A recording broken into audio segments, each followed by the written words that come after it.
Hello बच्चों आपका हमारे यूट्यूब चैनल दीपक सर क्लासेस में स्वागत है। बच्चों आज की क्लास में सीक्वेंस एंड सीरीज का मैं इंट्रोडक्शन बताऊंगा। आपको पता है कि इंट्रोडक्शन वीडियो में उस चैप्टर के जितने भी बेसिक्स होते हैं या जो भी फॉर्मूले यूज होते हैं वो सब मैं कंप्लीट करता हूँ। ठीक है, चलो ठीक है, स्टार्ट करते हैं। समझना, देखो सीक्वेंस क्या होता है पहले ये समझो।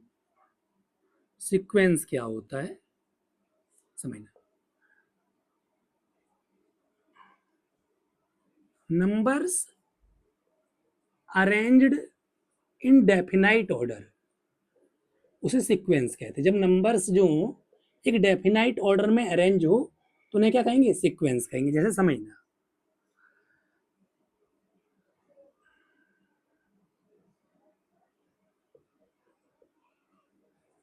इस तरीके से। ठीक,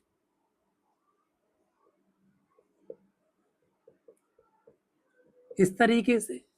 जैसे आप समझना, यहाँ पे क्या है, टू का गैप है, हर बार टू का गैप है। ठीक, ऊपर देखो थोड़ा सा, अगर इस पैटर्न को समझोगे तो वन का स्क्वायर, टू का स्क्वायर, थ्री का स्क्वायर, फोर का स्क्वायर, मतलब स्क्वायरिंग, मतलब नेचुरल नंबर की स्क्वायरिंग चल रही है।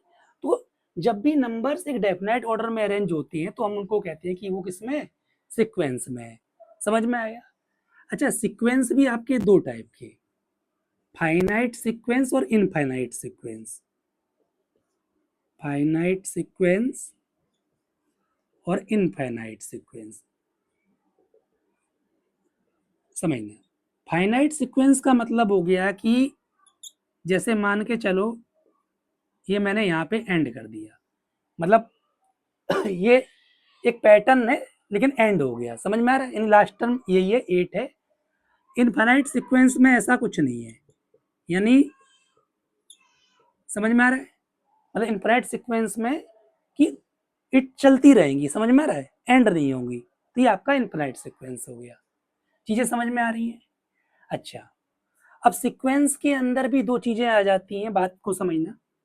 सीक्वेंस वैसे तो कई टाइप्स के होते हैं, लेकिन अभी आपकी बुक में दो टाइप के दे रखे हैं, एक एपी और जीपी।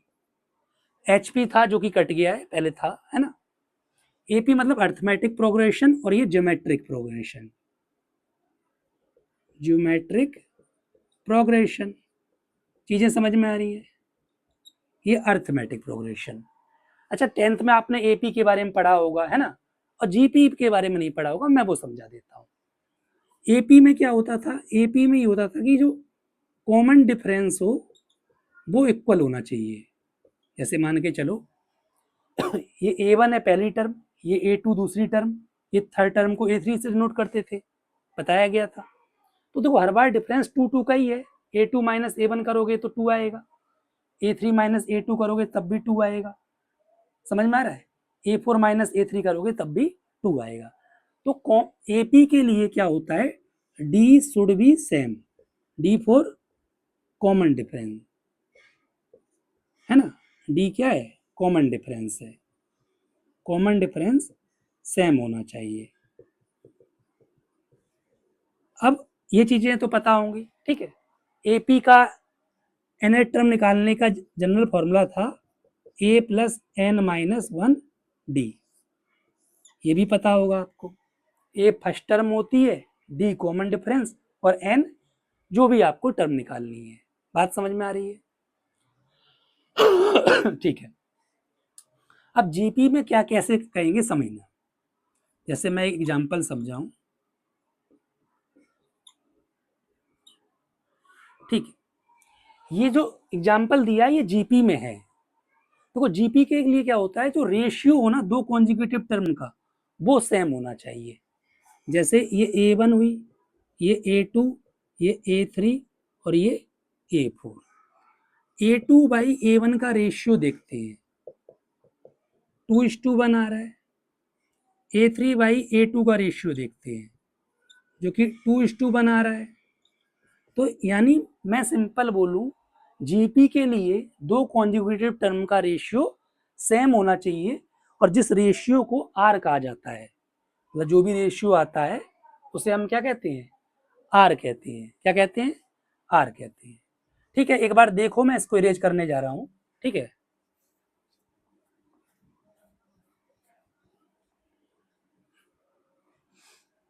तो जो कॉमन रेशियो को हम आर कहते हैं, यहाँ पे ये जो आर है ये आर है, ठीक है। आर क्या है? Common ratio. तो जमेट जीपी के लिए कॉमन रेशियो सेम होना चाहिए, है ना, common ratio should be same. समझ में आ रही है?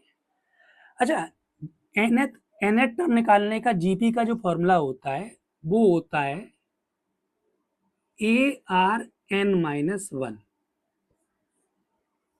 फॉर जीपी, जीपी के लिए, ठीक। जैसे मैं समझा देता हूं, समझना। जैसे आपको थर्ड टर्म निकालनी है ए थ्री, ए आर की जगह आर रखना है, एन की जगह क्या थ्री रख दोगे, थ्री माइनस वन, तो ए आर टू हो जाएगा। ए थ्री कितना हो जाएगा? A r two. ऐसे ही मैं आपसे बोलूं ए सिक्स कितना होगा, तो बोल दोगे ए आर फाइव, मतलब एक कम कर देना है पावर में। समझ में आ रहा है? ठीक है, ये जीपी के लिए हुआ। अब जैसे अच्छा, सीक्वेंस तो समझ में आ गया कि सीक्वेंस क्या होता है। अब सीरीज क्या होती है? सीक्वेंस और सीरीज में बहुत बड़ा डिफरेंस नहीं, बस डिफरेंस इतना है, जो भी पैटर्न है उसके बीच में प्लस लगा दो। जैसे ये सीक्वेंस है, इनके बीच में मैं प्लस लगा देता हूं तो वो सीरीज बन जाएगी।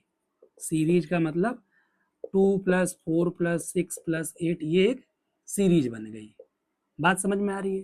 यानी जो भी एक डेफिनाइट पैटर्न है उसके बीच में ऐड का साइन लगा दो तो वो एक सीरीज बन जाती है। समझ में आ रहा है?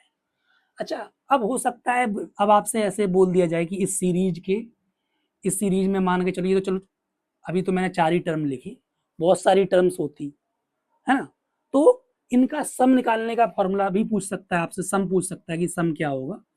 तो सम निकालने का फॉर्मूला होता है a r n minus one upon r minus one. एक और है a one minus r n, ठीक, और वन माइनस आर। देखो अब दोनों फॉर्मूले से आंसर सेम आना है, लेकिन कब लगाना है? ये लगाओगे व्हेन आर की वैल्यू ग्रेटर देन क्या हो? जीरो। आर मतलब आर जो कॉमन रेशियो है, जैसे इस वाले केस में आर की वैल्यू क्या होगी? ग्रेटर देन जीरो होगी। तो आप ये फॉर्मूला का यूज करना, आंसर दोनों से सेम आएगा। जब कॉमन रेशियो जीरो से छोटा हो तब इस फॉर्मूले को यूज करना। समझ में आ रही है चीजें? ठीक है।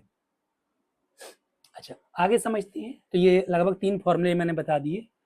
जीपी के एनएट टर्म निकालने का फॉर्मूला, ये सम निकालने का फॉर्मूला, है ना, ये 2 फॉर्मूले हो गए। अच्छा, एक चीज और समझना, अर्थमेटिक प्रोग्रेशन क्या होता है?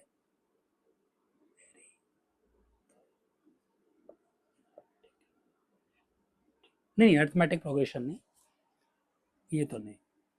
अर्थमेटिक मीन,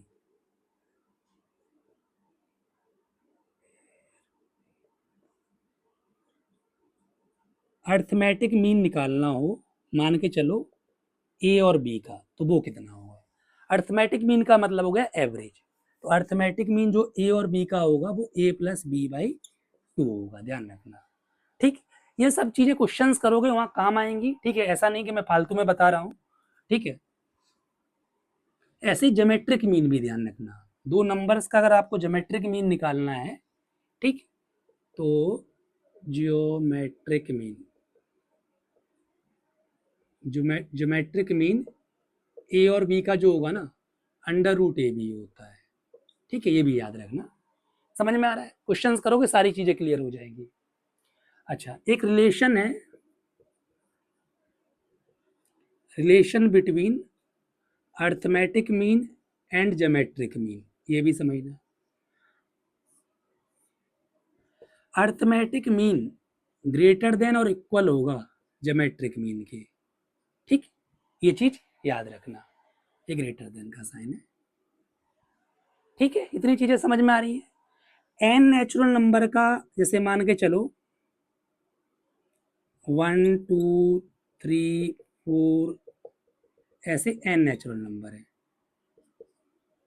इस एन नेचुरल नंबर का सम निकालने का फॉर्मूला होता है n+1/2।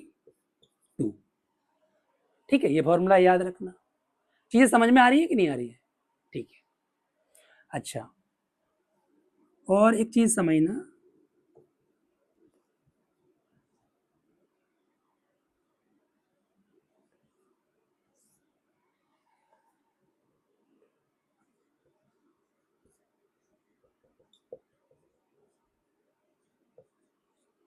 कॉम्पोनेंडो एंड डिवाइडेंडो क्या होता है समझो। जैसे मान के चलो आपको 1/2 का कॉम्पोनेंडो एंड डिवाइडेंडो करना है। अभी बस सुनते रहो, क्वेश्चंस करोगे सारी चीजें क्लियर हो जाएंगी। तो क्या करना है, 1+2 और 1-2। समझ में आ रहा है? न्यूमरेटर सेम रखना है, एक बार डिनोमिनेटर को ऐड करना है, एक बार डिनोमिनेटर को सब्ट्रैक्ट करना है। चीजें समझ में आ रही है? ठीक है, तो मैं आपको एक बार शॉर्ट में बता देता हूँ। मैंने आपको एपीजीपी के बारे में बताया है ना, ज्योमेट्रिक प्रोग्रेशन के लिए रेशियो सेम होना चाहिए और उस रेशियो को आर से डिनोट करते हैं। और उसके अलावा मैंने फॉर्मूला बताया, ठीक है, nth टर्म निकालने का ज्योमेट्रिक मीन का। ठीक है, क्योंकि आपका ये फॉर्मूला है, अभी एक्सरसाइज के क्वेश्चंस कराऊंगा तो वहाँ काम आएगा। सम निकालने के भी 2 फॉर्मूले बताए। ठीक, जब आर की वैल्यू 0 से बड़ी हो तब ये यूज करना है, जब आर की वैल्यू 0 से छोटी हो तब ये यूज करना है। और अर्थमेटिक मीन और ज्योमेट्रिक मीन के बीच में एक रिलेशन बताया। ठीक है, तो ये चीजें देख लो, फिर हम आगे बढ़ते हैं।